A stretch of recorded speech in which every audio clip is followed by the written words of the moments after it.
guys have on your mind about tires? Sarah Robinson from the Michelin Tyre Company joining us here live on IMSA Radio. The battles in GT Daytona are really hotting up, and behind Oz Negri Jr., Daniel Morad and Cooper McNeil, and we've got the two Lexus hunting as a pair now as well.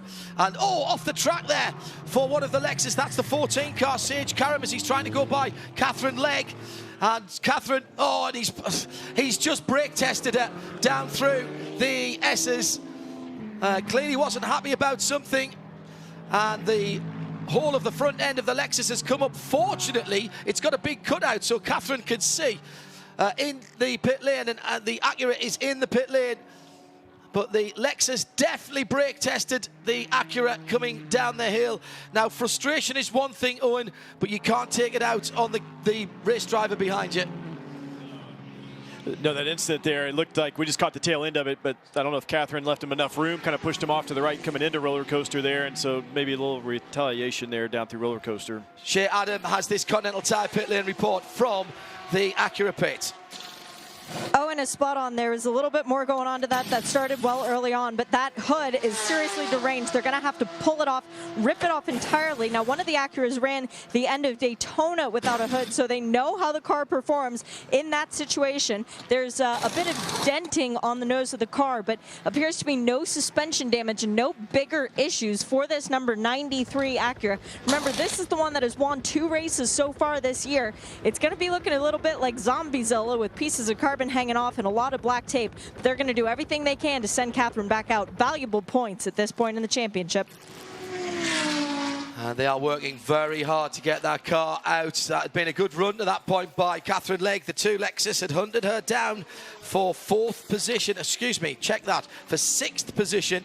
And now Jack Hawksworth and Sage Karam are in pursuit of Christina Nielsen, the championship leader. Catherine down and away, and the bonnet, amazingly, the hood is on that car. Close quarters action, slightly too close quarters action there for GTD positions, and Catherine Legg drops down to 13th in class, Jeremy. Yeah, that was very strange, and certainly number 14, Lexus Sage Karam, he'd been chasing Christina Nielsen. Catherine Legg was right behind him, and then Jack Hawksworth had caught up to the whole group. Well, Jack was a big winner out of that, because he's all of a sudden jumped up 2 places. Also, now he lost a little bit of ground to Christina, so he's going to have to make that up again. Let's have a replay of what happened. Well, there was a little bit of the Acura easing slightly to the right as the 14 was trying to go through on the last part of the straight. Oh, well, right, okay, hang on. There was a block before that by Sage Karam. So Karam blocks Catherine Legg. Catherine then eases over to the middle of the road and doesn't... There was a car width there. Doesn't hit. Nothing wrong with that. Yeah. And then Sage Karam just stands it up in the... Twice. That's bizarre. Yeah, that's going to get a drive through. Gear or something. Yeah, maybe. Yeah. I think he'd be back his to the brain gas. fell out of gear, is what happened there. Yeah. Catherine had the run on him, and Sage moves over. There's 2 touches. He drove her off the road. And then Catherine moves back to the middle to get her position. The car width, just about. And Sage swerves over to the right, puts 2 Continental tyres on the dirt. Yeah, maintains a position by braking late, good, but then stands on the brakes coming out of the corner. Jack Hawksworth weird. goes through, and he is, as Jeremy said, the big winner there.